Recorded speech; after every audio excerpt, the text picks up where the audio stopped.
We are joined now by my colleague Sherwin Bryce-Pease to talk a little bit more about this. So Sherwin, let's just start with this very tight race, as I mentioned earlier on. Early leads showing in Georgia, but are we expecting a result from Pennsylvania anytime soon?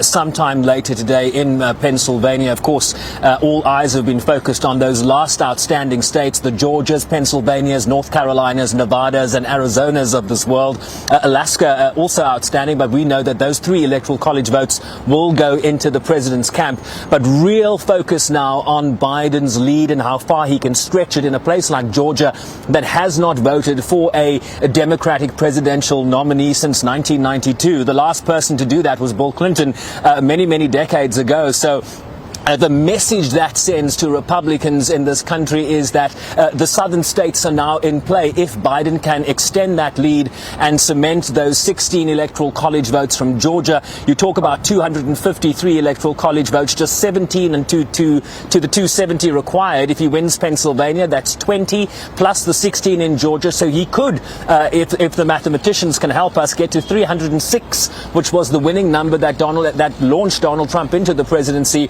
But of course, all the positive narrative and trajectory around Joe Biden, who could become the oldest president ever to win the White House, is being muddied by threats of court cases about litigation. The president coming out late last night at the White House as it becomes increasingly clear that the only path that he has open to him, Tsepisa, would be through the courts. And it's very interesting. I mean, you mentioned this at some point, Sharon, that obviously the projection is different from news agency to news agency. I'm just seeing Associated Press here saying it's putting Joe Biden at 268. So that means, I'd imagine, any time now an announcement or a briefing from Joe Biden is in the offing. Well, we do know that he is expected to speak at some time today. And we've also heard late last night from the Secretary of State of the state of Pennsylvania, which is the big focus right now, that they could actually have finished counting last night. That, of course, didn't happen. So the expectation is that we can and will get a projection, if not a result, out of Pennsylvania, which, given the trajectory we've seen in the last number of hours, Biden, of course, edging ahead in the lead, Tsepisa. And if you understand the demographics of what's still to come in the areas that have yet to tabulate their results, it's the area of Philadelphia. Philadelphia, heavily populated with Democratic voters. The expectation is that Biden will therefore stretch his lead in the hours ahead. So we could get a result, a number, a projection certainly from Pennsylvania. And then the expectation is Biden will come in. He spoke very briefly alongside Senator Kamala Harris, his running mate, yesterday, talking about staying calm. We've got this. In fact, he tweeted, he said, "Keep the faith, guys. We're going to win this." So a great deal of confidence. They have said, based on their calculations, they believe they're going to win Arizona. They look like they're going to win Georgia. They look like they're going to win Pennsylvania. Game over. Door closed to the White House. No second term for Donald Trump. That seems to be the sentiment right now.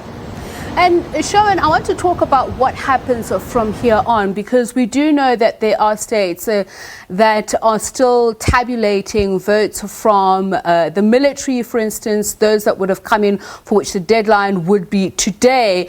So how much longer would we have to wait for those all-important strategic states? Look, I mean, it's a complicated answer because it's actually a complicated question, despite it sounding so simple. Each state has different rules. So we have 50 states, different electoral laws in each state. There's no independent electoral commission or federal agency akin to what we have in South Africa that will determine and announce in a centralized venue. So you have pockets of different states doing their own thing with their different timelines. A state like Nevada, for example, has an electoral law that allows ballots to be counted up until November 10th. You have a state like Pennsylvania that can still receive ballots for 3 days post-election day. Georgia was different in that they had a deadline at 8 p.m. on November 3rd where all mail-in ballots and in-person ballots had to be received by that date. So you can understand how complicated it is. But each state has to certify the results officially by, I believe, next week sometime. Each state has to certify. It has to be certified by the Secretary of State in each state. But how this works today is that we will get a projection from the news agencies as we have got to this point. All we have so far are projections in different states. California is in Biden's camp. Texas is in Donald Trump's camp. And so we have projections from news agencies. You correctly point out the AP has a different calculation to the New York Times. They've already given Arizona, and they and Fox News have awarded Arizona to Biden. So we will only get a final confirmation from secretaries of state in each state based on the timeline in those states. But that does not mean we will not get a projection as to who the president-elect will be. And what you tend to look for then on a day like this is consensus among the news agencies. If one goes, the other decision desk at Fox News will have a look, CNN will have a look, they'll talk to each other, they'll evaluate, and then they'll decide. And that's kind of how we pronounce elections here, which isn't the way we do it in South Africa, but different strokes for different folks. So we'll talk about that with Eusebius McKaiser in just a moment, who says the US can learn something from South Africa. But I want you to talk to me about what happened last night. We had Joe Biden saying at some point that sometimes democracy requires a little patience. Are people being receptive to that message? Well, we haven't seen the wide-scale disruption that certainly some people had speculated might happen. Look, we're still in early days here. The president has made clear that he's not in the mood to concede anytime soon. He's talked about litigation. He tweeted earlier a tweet that was flagged, I will add, by Twitter, talking about how the Supreme Court should decide.